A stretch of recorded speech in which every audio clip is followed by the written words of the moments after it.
How's it going, guys? Me, Jaime Rodriguez, live here at my location here at Arizona Mills Mall. If you want to see some of my work, go to pureimagedesign.com. A lot of you guys check out my videos. Here's another one coming to you. Today I want to talk about color theory, but first I want to introduce to you a special guest we got here today. He's a fellow airbrush artist here from Tucson, Arizona. He goes by Ray Siqueiros. What's up? How you doing? Here to support my boy Jaime. He's a great artist, and I've learned a lot just hanging out with him. We gotta support each other, man. Another Chicano doing great things, doing his video. Make sure you get his video. All right. Okay, make sure you get that video, because it's when one of us does well, all of us do well. Absolutely. Thanks for those words. So he's out here hanging out. We're just chilling. We're having a good time. We're going to talk about some color theory in a little bit. We're going to go to how to preserve the white of the canvas and utilize that to enhance your colors. But we're just here. We're having a good time. He came out here. He hung out most of the time. Watched me do some shirts. Get the shirt, man. Oh yeah, we hooked him up with a shirt today. We got Ray's Airbrush design. We got he uses a Pache VL, so we hooked up a Pache VL right here. We gave it a little character style, put a face on it. Came out really good. He's really happy with it. He's going to sport that out there in Tucson. Oh, yeah. Hopefully grab some clients up.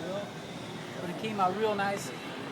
But what we want to talk about today, we're going to give you another educational video on color and how to make colors pop. And what we're going to talk about is preserving color, and how we do that is we're going to show you here. We're going to maximize the use of the white on this canvas. In particular, it's called a Pallon or pennant felt.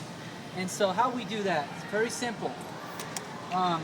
Instead of using a lot of white airbrush as a highlight, we're going to use the highlights from the white of this board here.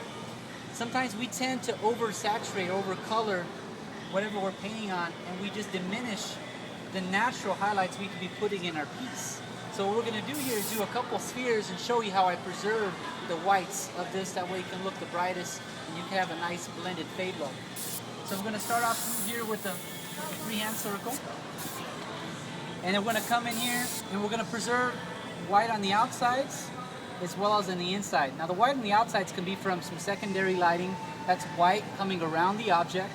And the white from the inside can be on some front light. But what we want to do is preserve the whites of what we're painting on. That way we can utilize that as a highlight. The better we preserve it, the better effect we're going to get in our end result. And we're only going to have to use very little white to enhance this. So let's go ahead and start. I'm going to go real hard on the edge. And just lighten up as they come in. Again, we're letting white shine through here. Just enough to where I can add a little dot of white highlight right in the middle. That way the partnership of my white will blend in with the white of the pennant felt here. And they'll create a partnership and they'll link up together, and you'll get the most highlight out of this piece right here. We're going to come in a little more with red, just a little bit. Stretching our red out, creating lighter reds, eventually pinks toward the center. Going to come in real hard toward the bottom, locking up that edge at the top. Going to create a tighter edge right here.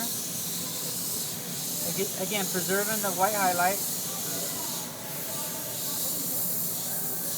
Come in here and create a crescent moon style highlight as well. And there you go, we got a real nice preserved sphere here. And the highlights are preserved, that way we can come in with white, and it's just a perfect harmony of the highlight of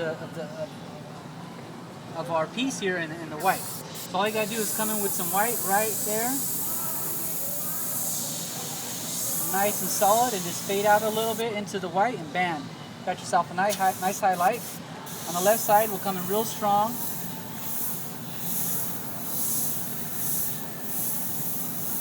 And so the whites right here, again, this couldn't look that good unless we preserved the white like we did.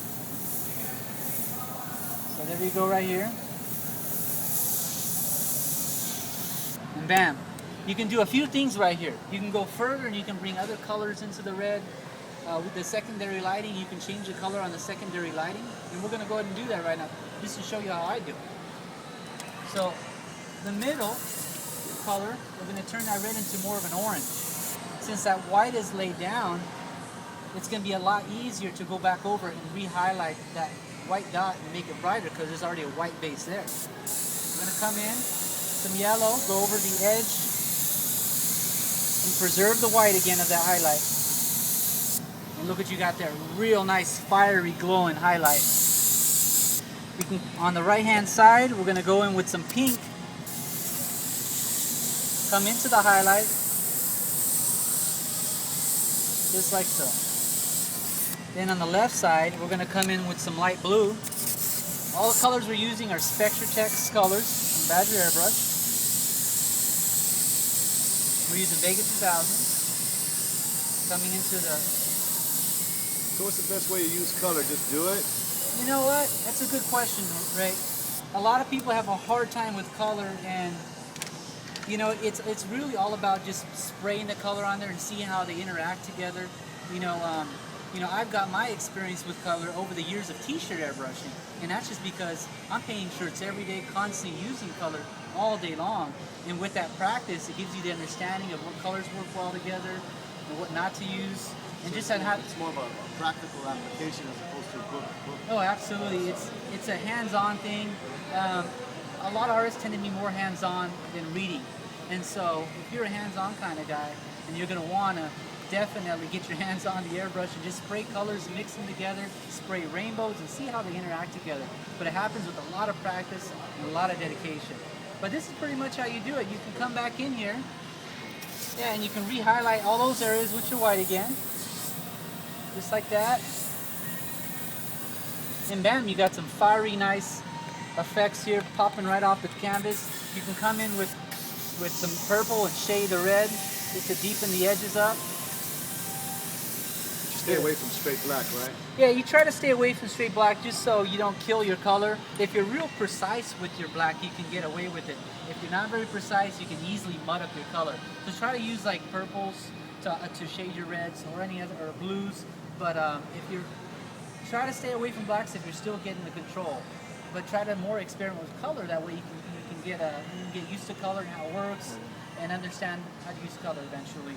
And become a really good artist at it. Your colors will pop. It's only going to happen with a lot of dedication and practice.